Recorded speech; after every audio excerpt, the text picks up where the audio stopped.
Hello, my name is Paul-Connett, Professor Paul-Connett.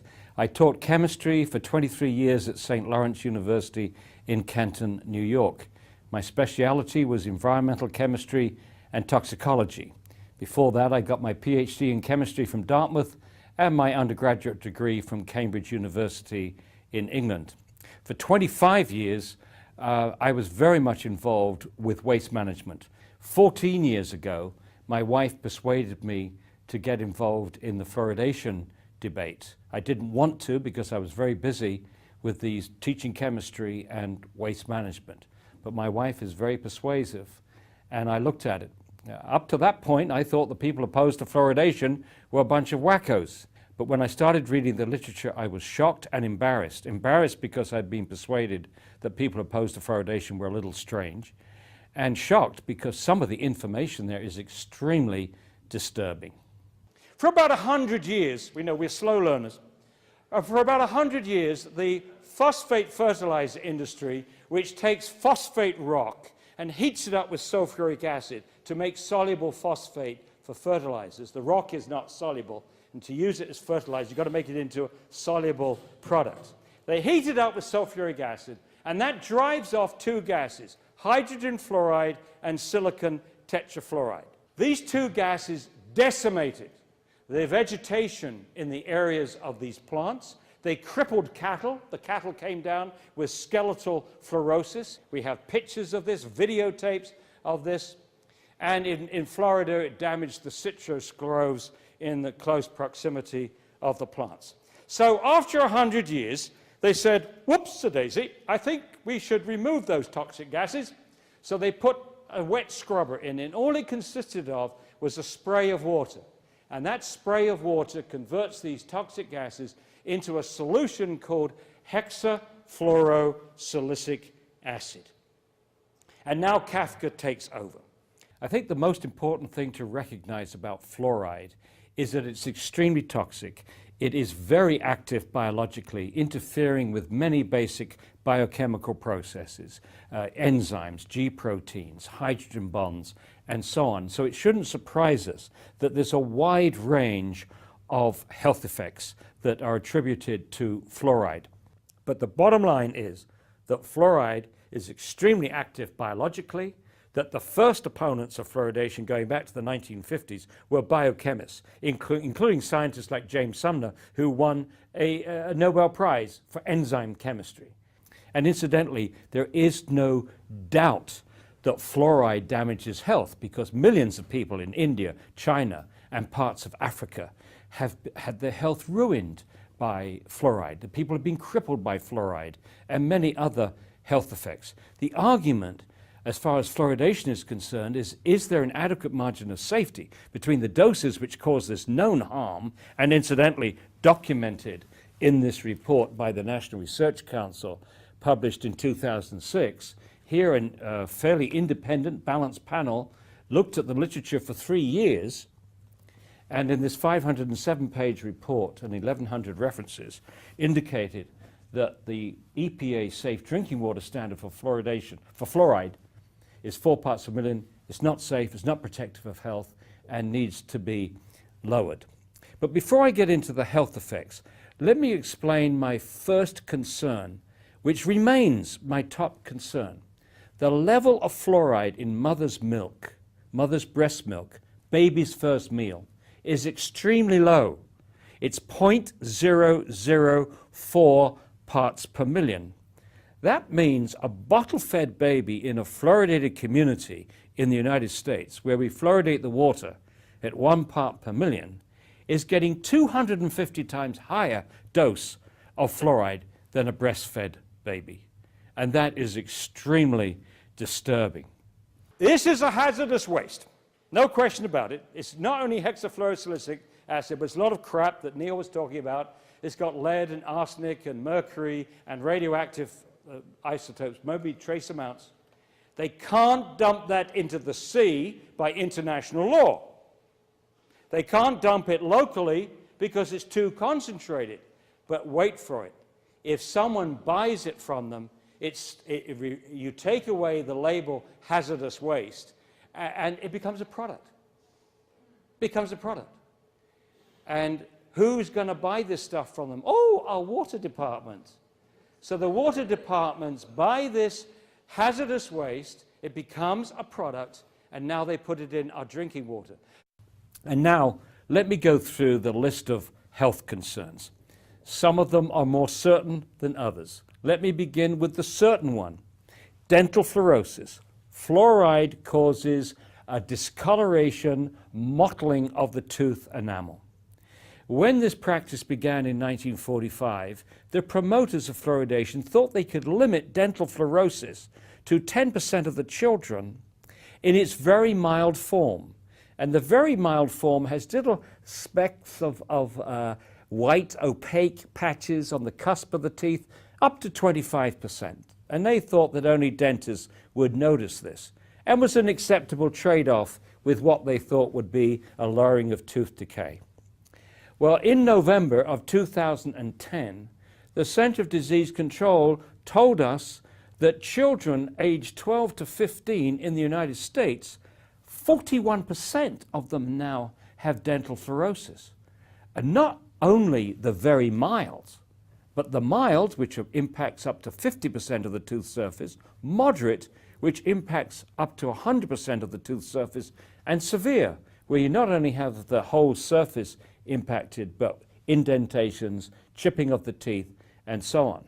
And 3.6% of children aged 12 to 15 in the United States have either moderate or severe dental fluorosis. So that trade-off between lowering tooth decay and producing dental fluorosis, but holding it only to 10%, clearly was a failure. We have 4 times more dental fluorosis as intended and as desired. Our attitude is that when you see this dental fluorosis, it means the child has been overexposed to fluoride, and the question is, what other tissues have been affected? So let's start with the bone, because the teeth are a window into the bone. In fact, the teeth actually grow out of the jawbone. And by the time the permanent teeth have come out, the jawbone has been loaded up with fluoride. And so if you can see the damage to the growing tooth cells, what did the fluoride do to the growing bone cells during this 8, 9, 10 period? In fact, the first study that was published on this in 1955 indicated that the children in the fluoridated community, which was Newburgh, New York, had twice as much cortical bone defects as the children in the non-fluoridated community. Now, the cortical bone is the outside layer of the bone, and that's the layer, it's a lamellar structure, and that part of the bone is meant to protect against fractures. And so the concern then is whether we're increasing bone fractures in children. Well, we had to wait until 2001 before someone investigated this, and the researchers in Mexico found a linear correlation. As the severity of dental fluorosis went up, meaning the amount of fluoride the child had been exposed to before the permanent teeth had erupted, as that went up, so did bone fractures in the children.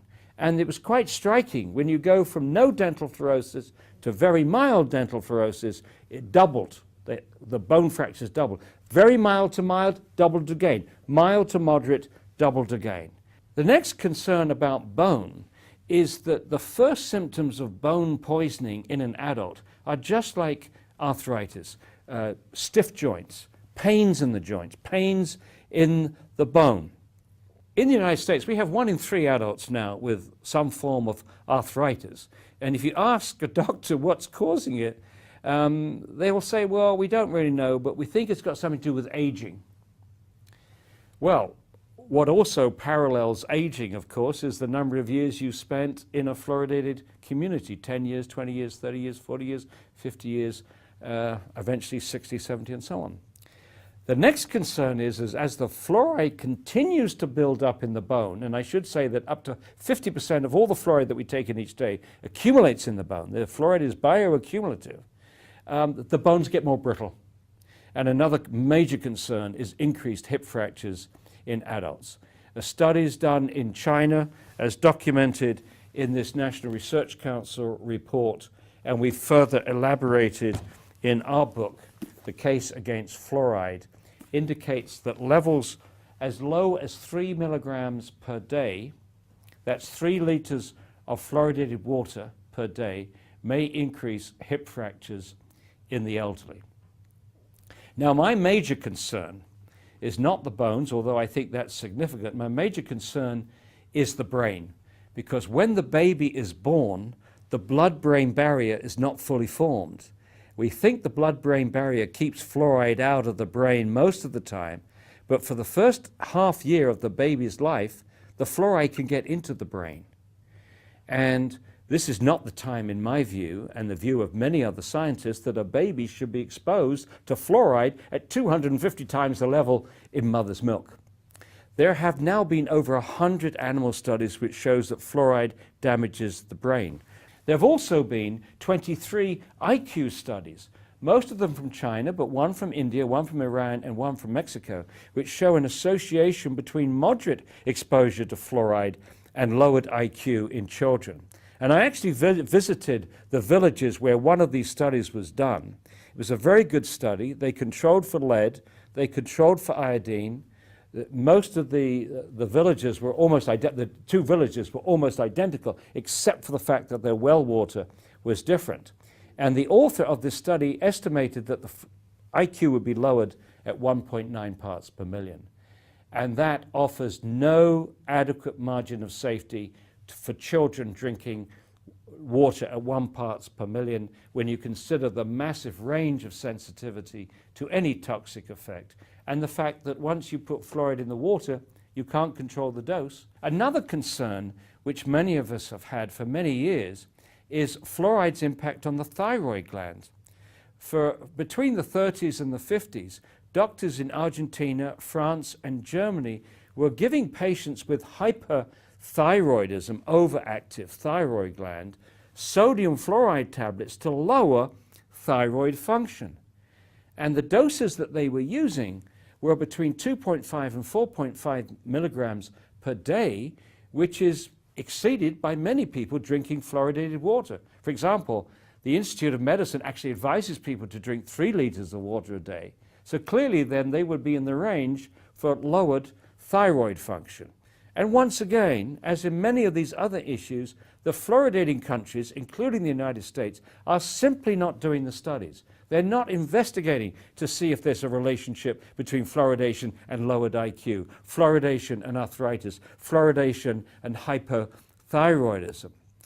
Key health studies have not been done in fluoridated countries. If you don't look, you don't find. They would like to imply, because they don't see anything, there's nothing wrong. But if they're not looking, they won't find. You often hear the promoters say things like, oh, we've been doing this for 60 years. If there's any problem, we would know about it by now. Oh, no, you wouldn't, unless you were doing the studies.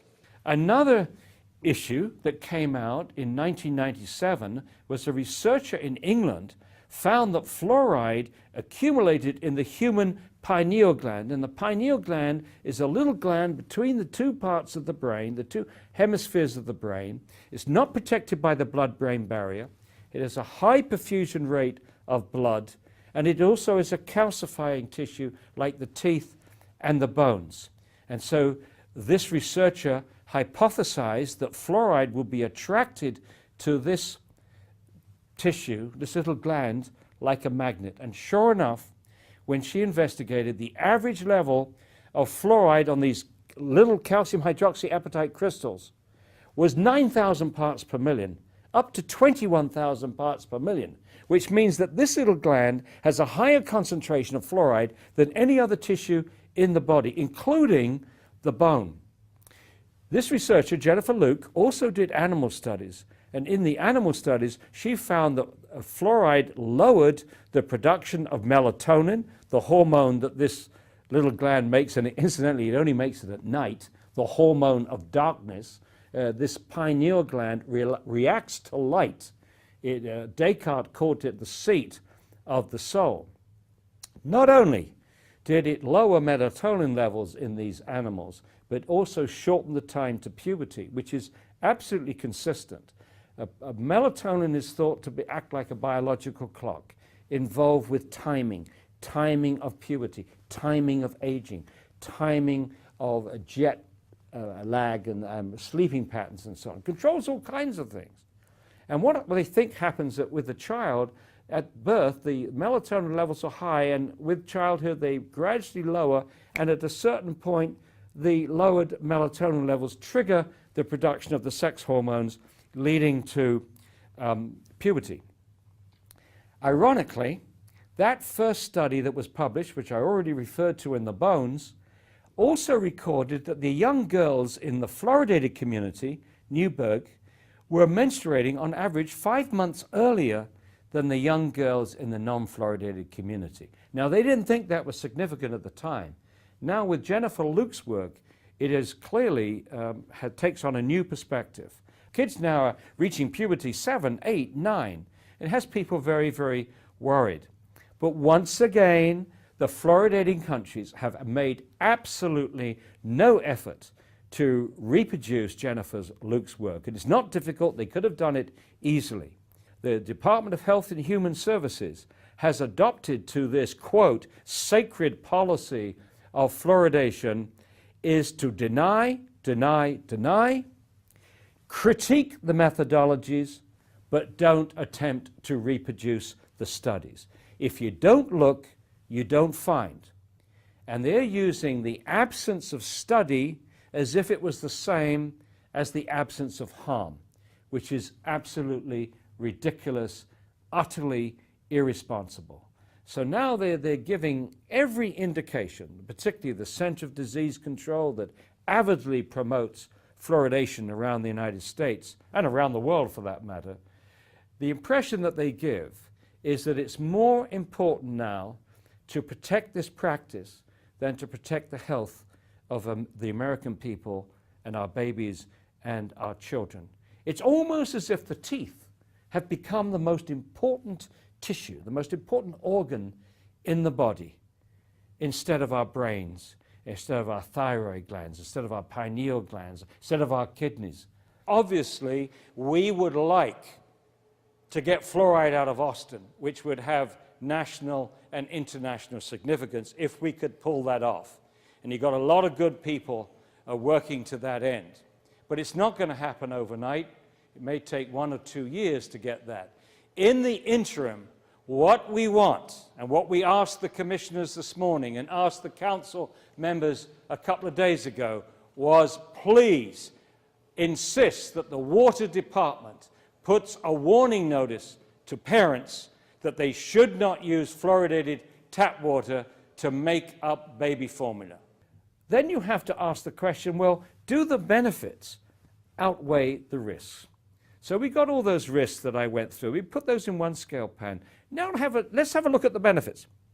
Well, first of all, you cannot find a difference in tooth decay today between fluoridated countries and non-fluoridated countries, between fluoridated states and non-fluoridated states, and a recent study in New York between fluoridated counties and non-fluoridated counties.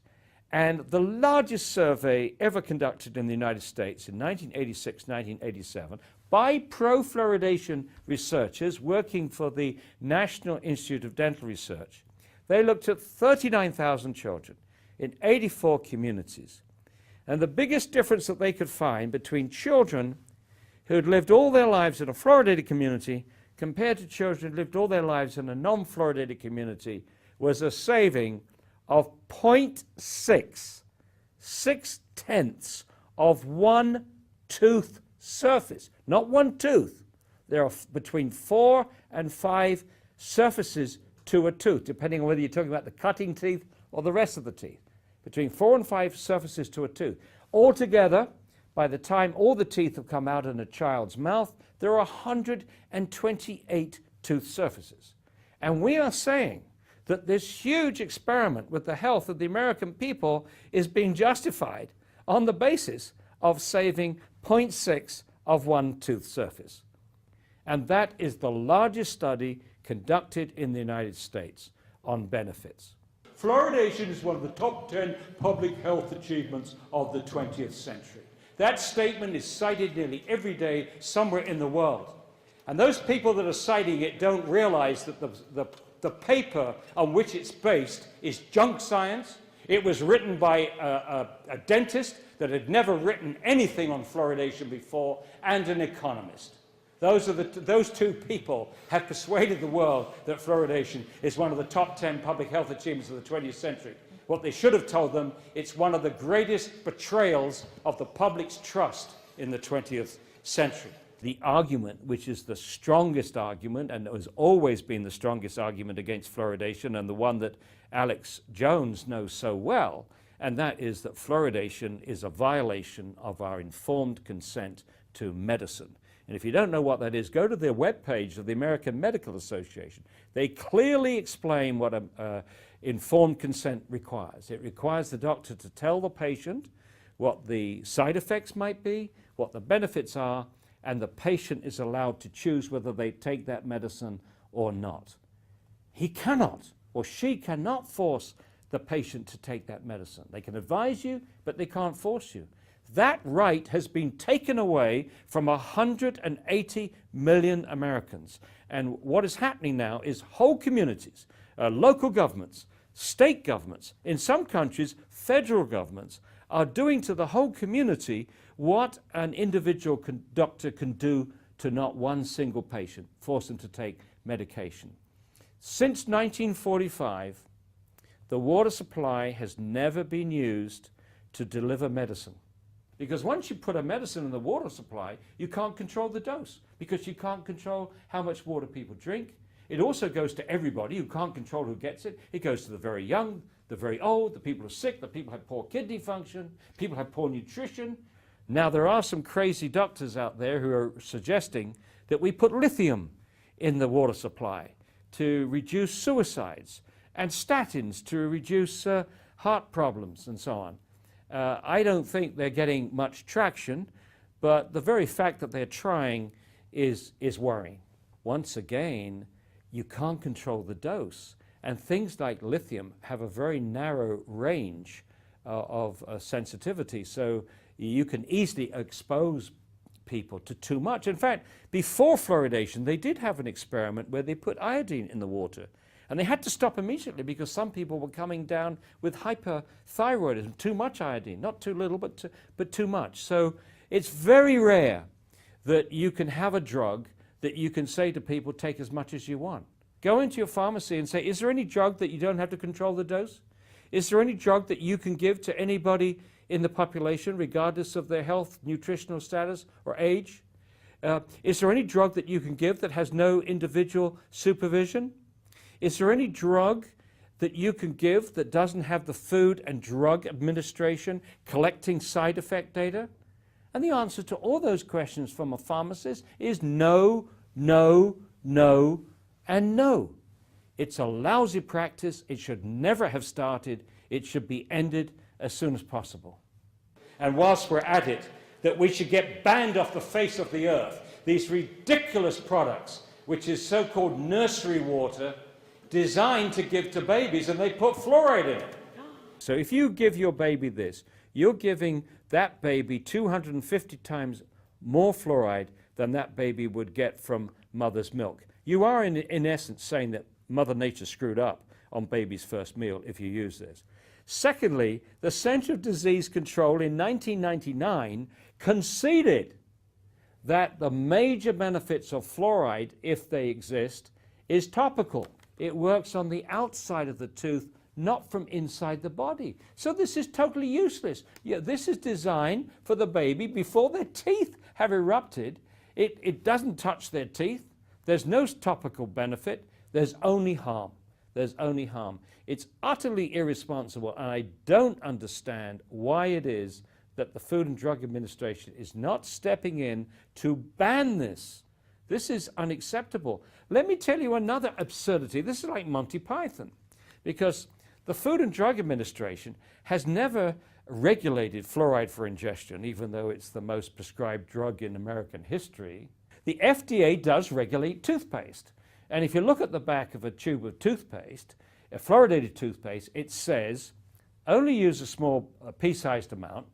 And then it says, this is the FDA warning, If more than recommended amounts of toothpaste are accidentally swallowed, then get medical help or contact a poison control center.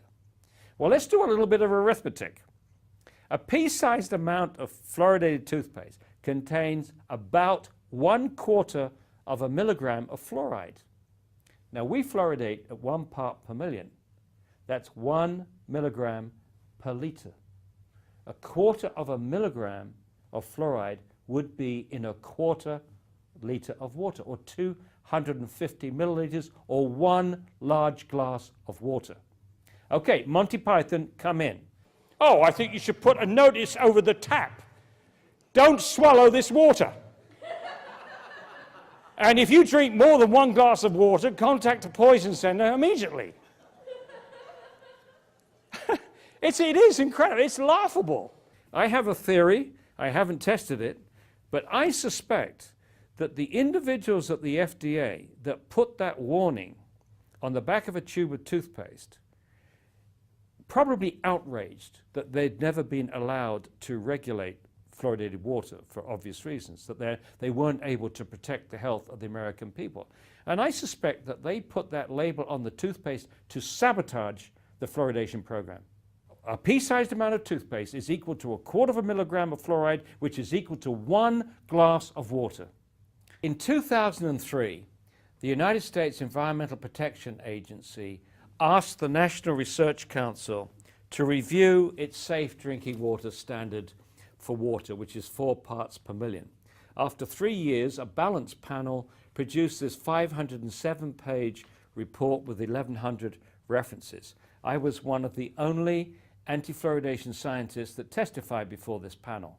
They gave me 45 minutes immediately after the Center for Disease Control, and I'm happy to say that much of what's in this report vindicates what I've been telling communities for the previous 13 years or so. So they advise the EPA that this 4 parts per million standard was not safe and that they needed to lower it. And they recommended that the EPA determine a new standard which would require a health risk assessment. Well, if you join the dots, they did all the work for the EPA here. If you join the dots and looked at the lowest levels which cause known harmful effects and apply an adequate margin of safety, the new safe drinking water standard goal, that's the science-based goal, would be less than 1 part per million. And that would end fluoridation just like that. Why then, after 4.5 years, has the EPA not joined these dots? Well, the answer is simple. They could easily do it. You could do it in a day or two. Robert Carton, a former EPA risk assessment specialist at the EPA, within a few weeks had written an article saying the new MCLG based upon this should be 0. But after 4.5 years, the EPA has not done this. Why? Because they know that if they come back with an MCLG less than 1 part per million, it will scuttle the fluoridation program. And they daren't do this because they got the Department of Health and Human Services breathing down their necks. They daren't do it, and so just like industry, it's delay, delay, delay in this case. Now, the EPA scientists, on the other hand, that's the administrators, okay? The administrators, people at the top have made that decision. But the rank and file EPA scientists are opposed to fluoridation. The EPA scientists know that when that EPA standard of 4 parts per million was determined in 1986, the deck was rigged. They knew it. They knew it was a false standard. It was set at 4 parts per million for political reasons, not only to protect the fluoridation program, but also to save states like South Carolina spending a fortune removing natural fluoride. So it was artificially set too high at 4 parts per million. The unions that represent these EPA scientists, both in Washington and throughout the different regions, have on several occasions called for an end to water fluoridation. One of the things that the EPA scientists were able to secure is a supply of bottled water for their offices in Washington, D.C. So even though every citizen in Washington, D.C. is drinking fluoridated tap water, the EPA personnel in their headquarters are drinking bottled water, free of fluoride. We are seeing in this issue, along with other public health issues, a typical behavior of industry.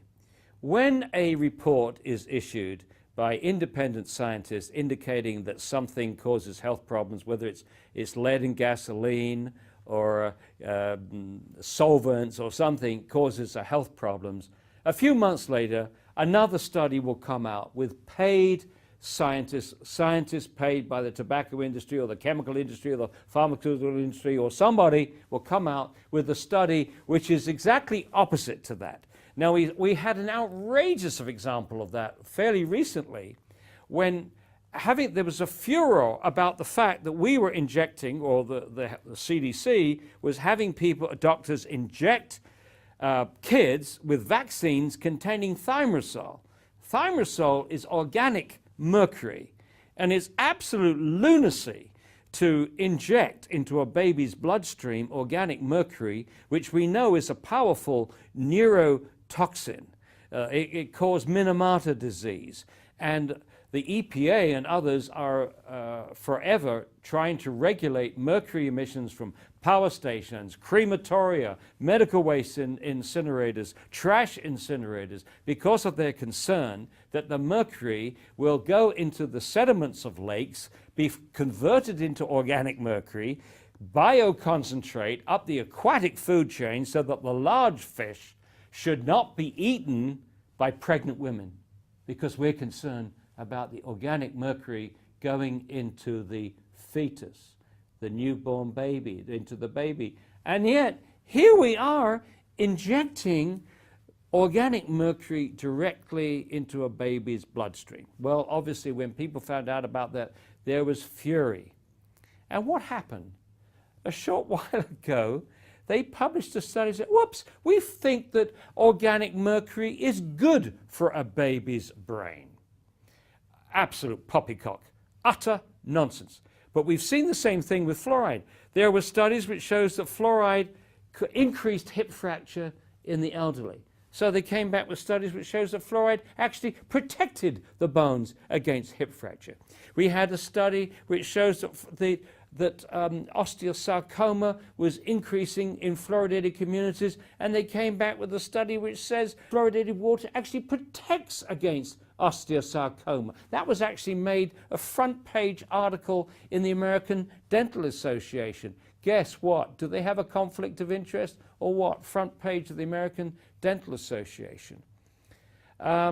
It's quite sickening, and I don't think that fluoridation is necessarily the most important issue. I think I can think of other environmental issues and other health issues which are more important. But this one is as easy as turning off a tap, the spigot in the waterworks. And the other reason why this is an important issue, which goes beyond fluoridation, it is a separation between honest science and public health policy. And that's not healthy. You don't have science when you don't have truth. So the moment someone fudges, that someone doesn't tell the truth, they're no longer a scientist. Their degrees should be taken away from them. And the moment you don't have honest science supporting public health policy, you are sowing seeds for a public distrust of the agencies that are protecting our health, protecting the environment. And I, for one, do not look forward to the day when the majority of the public do not trust the health agencies in this country. And if they didn't trust their government, say, oh boy, is this euthanasia? Are they trying to get rid of us? Are they trying to limit the world's population? Are they using this as an excuse? We have to be able to trust our government health agencies. And the longer they persist in this nonsense of putting thimerosal into babies' bloodstream and forcing fluoridated water upon us, less and less trust will be there. Fluoridation emerged in the 1940s. And at that time, there were many industries that were facing lawsuits for fluoride pollution. In fact, in the 1930s, the Department of Agriculture said that fluoride has caused more damage to agriculture than any other pollutant. So many lawsuits were were confronted by the aluminum industry, the steel industry, ceramics, brickworks, oil industry, and the nuclear industry, because the Manhattan Project, the development of the nuclear bomb, was taking place in the 40s as part of the World War II effort and then the Cold War. And to extract uranium, you need a huge quantity of fluoride to make uranium hexafluoride, which is a gas which you then can use to separate the isotopes, the lighter isotope from the heavy isotope, the fissionable uranium from the non-fissionable uranium. Huge buildings were used in Oak Ridge, Tennessee to do that. But in the process of generating this uranium hexafluoride, there was a lot of fluoride pollution in the area. And one of the places it took, this pollution took place was in deep water and near the boundary of Delaware and New Jersey. And farmers there had their peach orchards decimated by this fluoride and started legal action. And there was no question that the Manhattan Project was very, very concerned about lawsuits from fluoride pollution. No question at all. They were also concerned about the damage to the concentration behavior of the workers because they suspected it was a neurotoxin. The nuclear industry, the Manhattan Project, was involved in the designing of one of the key trials for fluoridation, the Newburgh-Kingston trial, which went from 1945 to 1955. The chairman of the panel that designed this study was Harold Hodge, who was the chief toxicologist of the Manhattan Project. And the Manhattan Project was collecting the data that they obtained, the health effects on children, or quote, the non-health effects on children, was being collected on a daily basis and sent to Rochester. And Harold Hodge not only was the chief toxicologist of the Manhattan Project, but after 1950 became the #1 toxicologist promoting the idea that fluoridation was completely safe. And there are pictures of him in front of a blackboard, writing on the blackboard, 1 part per million is safe. And we have no reason to delay the fluoridation of the drinking water. And I wonder how many people watching that TV commercial in the 1950s realized that this same man was part of the team that was injecting plutonium into the bloodstream of terminal patients without their knowledge. And some of them weren't even terminal. I mean, such dastardly behavior we associate with the Nazis. But this was done by the team, the Manhattan Project. So those people who think there are no conspiracies in the world, there is a documented conspiracy, a conspiracy to inject into the bloodstream of terminal patients plutonium for the purposes of scientific research. One of the veterinarians who pioneered the study of fluorosis in animals was Dr. Leonard Crook, professor of veterinary medicine at Cornell University. Sadly, he died this year. But before he died, he studied horses that were poisoned in Pagosa Springs, Colorado, the horses of Kathy and Wayne Justice. They have no children, so they poured love and affection on these horses you wouldn't believe. They won 52 awards, medals, ribbons, whatever they give for quarter horses. They won oodles of them. And then, unbeknownst to them, their water was fluoridated in Pagosa Springs. And the horses were drinking the water out of big tanks which were being fed by the municipal water supply. And gradually these horses developed the most dreadful conditions. They were lame, they had colic, which is very serious for a horse. So their whole skin became changed. There were all kinds of bloating and bubbling. And eventually 8 of these horses died. 4 dogs died. And during this whole process, they contacted Leonard Crook, who saw the pictures of the bones, the deformed hooves, the teeth, and they sent him bones. They actually dug up a horse, got its bones, sent him the bones. He analyzed them, And he said emphatically, based upon this information, the photographs, the history, and the fluoride measurements, and particularly the fluorosis of the teeth, there was no question that these horses had fluoride poisoning and died from fluoride. We do not consider dentists and doctors the enemy here. The enemy is the fact that they are not reading the literature. The only crime that they commit is telling the people it's safe and effective when they haven't read the literature. So it's a betrayal of trust from the top down, not from the bottom up. And so the doctors, just as they are betrayed by the American Medical Association, and the dentists are betrayed by the American Dental Association, and both have been betrayed by the Health and Human Services, those doctors and dentists are betraying us, but they're very much at the end of two chains of command. And many of those bureaucrats in the middle do not challenge policy. If you've ever worked in the bureaucracy, you know to challenge policy is to risk your pension and your promotion and everything else, if you're perceived as a troublemaker. So once these decisions are made at the top, that decision, that policy filters out all across the country to the people that carry it out. Same with the American Water Works Association and all the water departments. The same with the American Dental Association. That feeds all its way down to all the local dental societies and dentists. So it's the people at the top that need the finger pointed at eventually. In the 70s, two scientists created a furor.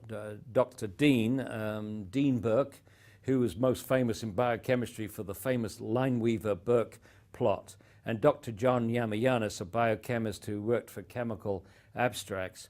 They got together and they looked at the cancer figures for 10 fluoridated cities and 10 non-fluoridated cities of a similar demography. And they found there was a higher cancer rates in the fluoridated cities. This generated a huge furor, and there are many attempts to discredit the studies and falsely accuse them of not controlling for age, sex, and so on. Now, what in the end it did was to trigger animal studies. The Congress, having listened to this furor, asked the National Toxicology Program to do animal studies. And eventually in 1990, those animal studies were published. And not only did those animal studies find an increase in bone cancer, osteosarcoma in the male rats, but also some other cancers, cancer of the liver and other tissues. And then when these went to government peer review, a lot of the cancer cases were taken out, ruled out. And this created considerable consternation from William Marcus, who was the chief toxicologist at the time of the Water Division. And he blew the whistle on this. He circulated memos. What are you doing here? You're downgrading these cancer studies. We've got the guy that discovered one of these cancers looking at the slide and saying, this is this rare cancer, and yet you've said it's not. And they sacked him. They fired him. William Marcus. They fired him. They had to reinstate him a couple of years later when it was shown that he was sacked under false pretenses. But shortly after they found this increase in osteosarcoma in the male rats, they found an increase osteosarcoma rates in the fluoridated communities in the United States compared to the non-fluoridated. And then another study in New Jersey that found the same thing. And then once again, we got the studies coming in which showed that fluoridation protected against osteosarcoma, and other studies that didn't find it. And the story kind of quietened down until 2001, where Elise Basson, a dentist getting her doctorate at Harvard, did a very well-designed, robust study where she looked at osteosarcoma in young boys as a function of when they were exposed. And she found that when they were exposed to fluoridated water in their 6th, 7th, and 8th years, they had a 5 to 7-fold increased risk of developing osteosarcoma by the age of 20. Very important study. However, nobody heard about it. Her boss at Harvard, Chester Douglas, who is a consultant for Colgate and also a well-known promoter of fluoridation, who produced that study in 1991, which said that actually fluoridation is protective against osteosarcoma. So it's interesting that the National Institute of Health chose this man to finance studies on osteosarcoma. For the next 3 years after Bassin had successfully defended her doctoral thesis, he had 3 opportunities, Douglas, to tell his peers, tell the scientific community, to tell the public that this finding had been found. Now, why was it important to do that? Well, osteosarcoma is frequently fatal. And so now you've got evidence that fluoridation may actually be killing people. Not a lot of people. It may be just a half a dozen in the whole country. But nonetheless, if Bassin was correct, fluoridation is killing a few people. And how many teeth would you have to save to justify one child dying of osteosarcoma? Well, Chester Douglas in 2002, after 1 year after this discovery, went to England. He talked to the British Fluoridation Society, which promotes fluoridation, and said, my work found no association between fluoridation and osteosarcoma. Oops-a-daisy, somehow forgot to mention his graduate students' work who had found the very opposite. And when he wrote to the National Research Council, who asked him about his work, again he said, my work shows no relationship between fluoridation and osteosarcoma. This time he put Bassin's thesis as a footnote, so he's covering his rear end, except he didn't say that her thesis contradicted what he was telling the NRC. Then, in 2006, Elise Bassin published her thesis with 3 other co-authors in Cancer Causes and Control, peer-reviewed, published study. In the same issue of the journal, Chester Douglas put in a letter discounting her study, saying his largest study, eventually, his largest study would discount her findings and not to take them too seriously. I've never heard of a professor doing that to a graduate student before, but be that as it may, he promised the study for the summer of 2006, and we are still waiting. It's now the fall of 2010, nearly the winter of 2010. We are still waiting for Chester Goddo Douglas. We are waiting for Goddo. We are waiting for this study. Meanwhile, the promoters of fluoridation in Australia, in New Zealand, in England, in Canada, in the United States, in Israel, are using this promise of a study to negate concern about osteosarcoma. So much for their notion of what good science involves. You can use a promise in a letter to offset a well-designed, peer-reviewed and published study. And the US Public Health Service, incidentally, before any of these trials have been completed, and before there were any significant health studies published, endorsed fluoridation in 1950. So it wasn't scientific then. They didn't have the science. So obviously there were political forces operating then.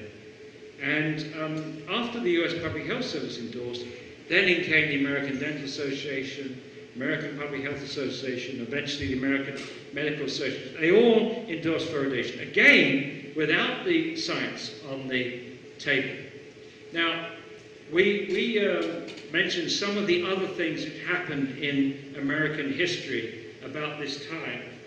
And Chris Bryson has written a brilliant book called The Fluoride Deception.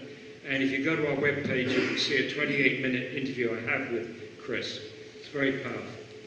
And basically, Chris's thesis, and he documents it very well, is there was collusion between the US Public Health Service and the Fluoride Lawyers Association.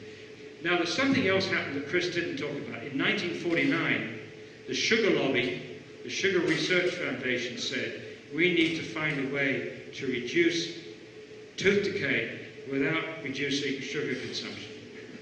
And then they poured millions of dollars into nutrition departments in Harvard, Michigan, and other places. And the professors, one in particular, Dr. Fred Stair, did yeoman service for this food lobby extolling the virtues of sugar, that Coca-Cola was a nutritious drink. This is coming from Harvard now. Coca-Cola is a nutritious drink, and fluoridation was obviously the best thing since sliced bread. Not only good for children, but good for adults, protecting their bones. So that was sugar money. Also at the same time, you have the Manhattan Project, where a huge amount of fluoride is being used to develop the atomic bomb. But also there were releases, and they too were worried about lawsuits. A very important factor here is that one of the emotive arguments used by promoters for fluoridation is to convince the public that you have to fluoridate for equity. We have to fluoridate so that we can get fluoridated water to everybody. The high income, middle income, low income, particularly low income. So they make a point that low income children, children from low income families really need fluoridated water. The trouble with this is actually a pernicious document. It's as far from equity as you could possibly get. Because if you force low-income families to have it, or give it to low-income families, they can't afford to avoid it. They can't afford bottled water for drinking and cooking. They can't afford reverse osmosis, and so they are trapped. So the very people that you think you're being nice to, you're trapping.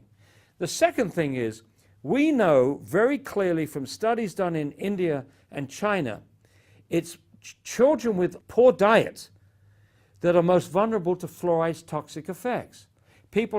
Children who have low vitamin intake, low minerals like very much calcium, magnesium, and low protein are very much more vulnerable to fluoride's toxic effects than children with a good diet. And unfortunately, you're more likely to find poor diets in low-income areas. Now, on top of that, there's another factor, and this particularly affects black children. Black children have a higher incidence of lactose intolerance. They can't drink milk or eat dairy products, which means that they have a low calcium intake. And we know, again from Indian studies, that calcium is, to a certain extent, a large excess of calcium is protective, to a certain extent, from fluoride's toxicity. So black children do not have, many black children do not have that benefit. And one of the places that this has shown up from the very beginning is that the dental fluorosis rates in black children is higher than in white children. And the latest report from the Centers for Disease Control confirms that fact. In fact, one of the highest cities in the United States for dental fluorosis is Atlanta, Georgia, which has a very high percentage of black families. The Bryson thesis is that this whole business of fluoridation was a way of changing the image of the worst air pollutant in those days to this nice benign substance that was safe enough to put on your teeth and put in your children's water and so on. And they had the help of the most brilliant public relations expert of all time, Edward Bernays, the father of public relations and propaganda in the United States. Absolutely incredible. Engineering consent began with Edward Bernays. So there are some of the things that were operating. And now I want to throw you a little tidbit, and then I'll give it to Ray. A little tidbit. One of the research teams that found that fluoride caused dental fluorosis was H.V. Churchill. He was the chief chemist for Alcoa, who reduced a massive load of fluoride pollution. Okay, so then they found out that fluoride in water caused dental fluorosis. He phoned privately dentists in some of the towns, in one in particular, Messina, which had Alcoa plants, and found out that children there had dental fluorosis, even though the fluoride in the water was extremely low. Now, I'm only throwing this out. This is pure speculation, pure speculation. There's nothing worse for industry than to have a telltale biomarker of one of its toxic pollutants. In lawsuits, it could be devastating. If you, the lawyer, can show that this family, the children have dental fluorosis, then you look around to see where the fluoride can come from, and if you're the only plant in the area that's producing fluoride pollution, you're in trouble. And you're in even deep trouble if someone could show something even worse than dental fluorosis, which I think they all suspected, by the way. Now, this is the speculation, and please, don't make too much of this.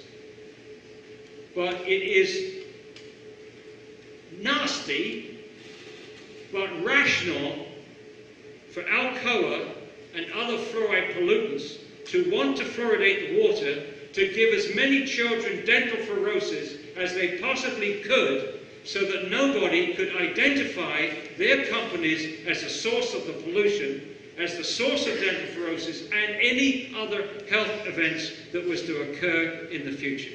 That is total speculation. But I ask you to entertain the possibility. There's so many things wrong with fluoridation. First, it's unethical. You're forcing it on people that don't want it. That violates their informed consent. It's a lousy medical practice. You can't control the dose. You can't control who gets it and so on. Thirdly, the evidence that it works is very, very weak indeed. Most countries don't do it. Their tooth decay is just as good, if not better, than ours. There are many risks involved. The chemicals that they're using are not pharmaceutical grade. They're a hazardous waste material which hasn't been subjected to thorough toxicological testing, and what's more, it contains all kinds of contaminants from the same phosphate rock that they treat to get this material. It contains lead, it contains arsenic, it contains other toxic metals. It may even contain radioactive isotopes because they mine the same phosphate rock for uranium. If we just focus on one contaminant, arsenic, this means that we are knowingly adding a known carcinogen to the water supply. That's a no-no. The MCLG for arsenic is 0. The safe level for arsenic is 0. So we shouldn't be adding any arsenic to the water supply, but that inevitably happens if you're using a hazardous waste product. In the immediate term, we need to stop this nonsense of marketing fluoridated water, nursery water for babies, when it cannot do them any good at all, and it can only do them harm. Secondly, we need to get a warning to parents in their water bills not to use fluoridated tap water to make up formula, possibly also through the WIC program, because people living in apartments may not get a water bill. It may go to the landlord. So we need to get it to the health clinics and the WIC program. And finally, we need to demand a scientific response to our scientific arguments, and let's give them a year. If there is not been a scientific response, a thorough scientific response to this book within a year, that must be the signal for an overall demand from everybody. Not just us, but everybody should be demanding an end to this most foolish of practices, which to me is the biggest betrayal of the public trust of anything that we did in the 20th century. It's an anomaly that it continues into the 21st century.